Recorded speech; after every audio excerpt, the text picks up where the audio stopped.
I'm here to close out our day 2 of the plenary session, and I promise to keep it short and sweet. I've got 3 quick points to reinforce for the end of our plenary session. So starting off with sweet, I just want to do actually thank yous at the front rather than at the end.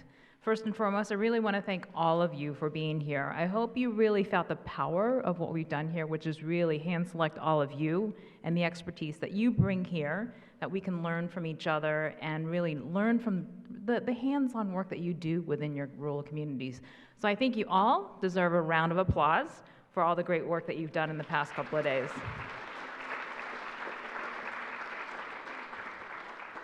Secondly, I hope you've really enjoyed Portland, Maine. I certainly have. So we definitely need to thank our hosts.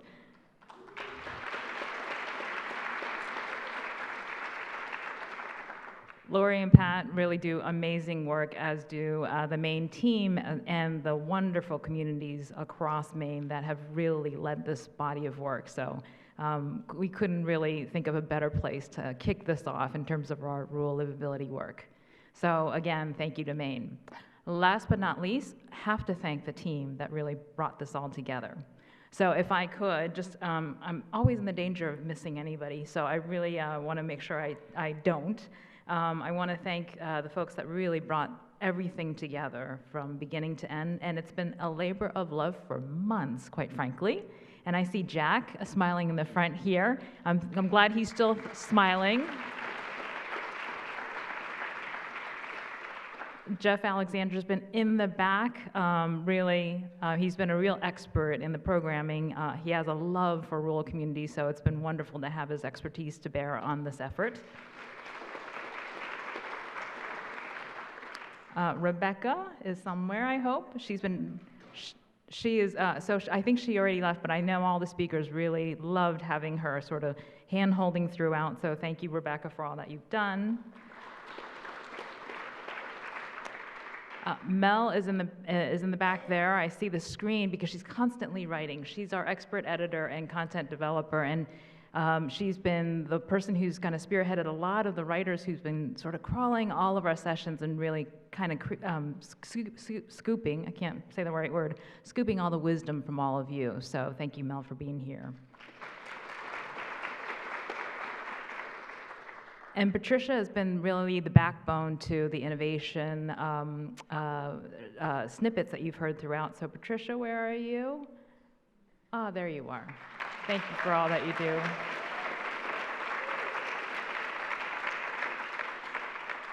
And I want to thank the dynamic duo of Lori, who's standing right there, and Danielle. This couldn't be a better demonstration, in my opinion, of the partnership that we have from states to national.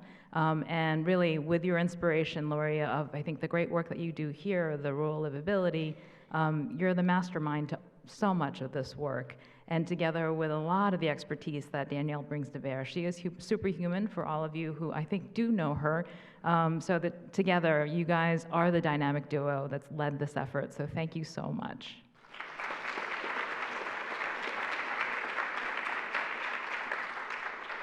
All right, on to my second point. I'm just kind of reflecting. I think one of the things that I hope you felt, I certainly have, as Patricia's really highlighted for us, that innovation really does exist in the rural communities. I think we rival the Silicon Valley creativity and innovation. I hope you feel that way, because I certainly do.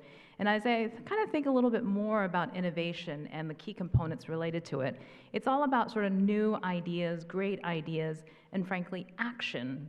And action is something that I think I really want to lift up in terms of what I heard over and over again. I don't know how many times I can count in terms of the plenary sessions or in the work groups, the breakouts. People just said, we went out and did it. We tested it, we tried it. Andrew Howard told us from Team Better Block, he gave permission for people to do. And I think that's what's really interesting about the rural communities. There is a greater sense of permission because there's a need and people just go and do. So on that note, that being sort of the reflection, really takes me to the third. As you probably heard earlier, I lead programs for AARP, and having been in this area of programs and behavior change, it's important to get commitments in order for people to take action. So I want everybody to pull out your phone again, because I want to get some commitments from all of you. So take a look at this question here.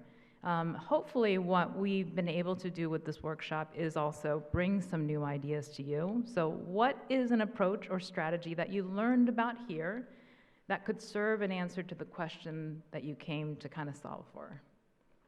So type that in, and hopefully that'll also give you sort of a commitment of taking away some really cool ideas. The importance of quick action. Planning doesn't have to take years. Look for local funding. Thank you for that last panel where we learned a lot about that. Pop-up demos and the Better Block efforts. Home share, age-friendly business. Just do it. And what I've heard, I've just done it, which is great. Partnering. Awesome. Love the action orientation. Leveraging assets. I think unique assets within rural communities too. Great. Building coalitions. Wonderful. Hopefully you can continue these ideas, and if you think of other ones that you want to share even further, or if you've actually gone home and done something, which is kind of the second part to my question here, what's one concrete step that you want to take into the next 30 to 60 days to foster more rural livability in your community?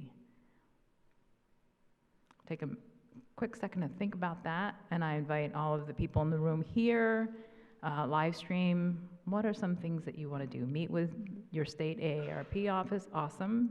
Education, strategic plan, Ooh, who's going to start a ride share? That's awesome.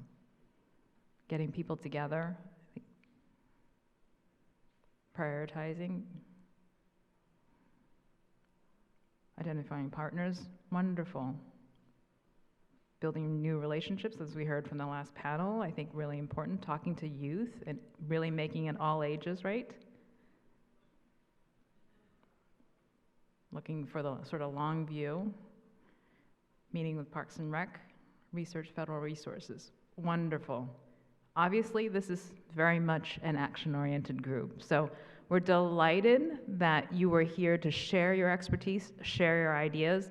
Hopefully you're going to leave even more emboldened to take these ideas home and put them to action, or deputize those and give them permission, to give other people permission to do great work so that we can make all communities great for all ages.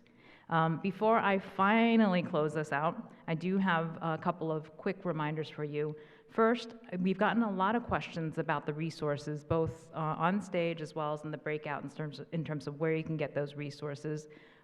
We do have all of the resources on the platform that the live stream folks are actually watching, so you guys have a quick, an easy sort of step to go onto the platform and download all that information. We're going to leave it up for the people in the room too, so that if you want to sign on to the platform, you can go on and get the download of all the presentations. Secondly, you're also going to get a survey of this event. So we really do hope you'll take a few minutes just to let us know what you think. So your input is going to make future events better. So we do hope you'll take a few minutes to answer our survey. Both folks in the room, you're going to get an email. Folks on the live stream, you're going to actually get it very soon. It's coming right to you right away. So with that, I have to thank all of you again. You've been wonderful experts. I hope you've learned a lot, and let's go and do. Take care.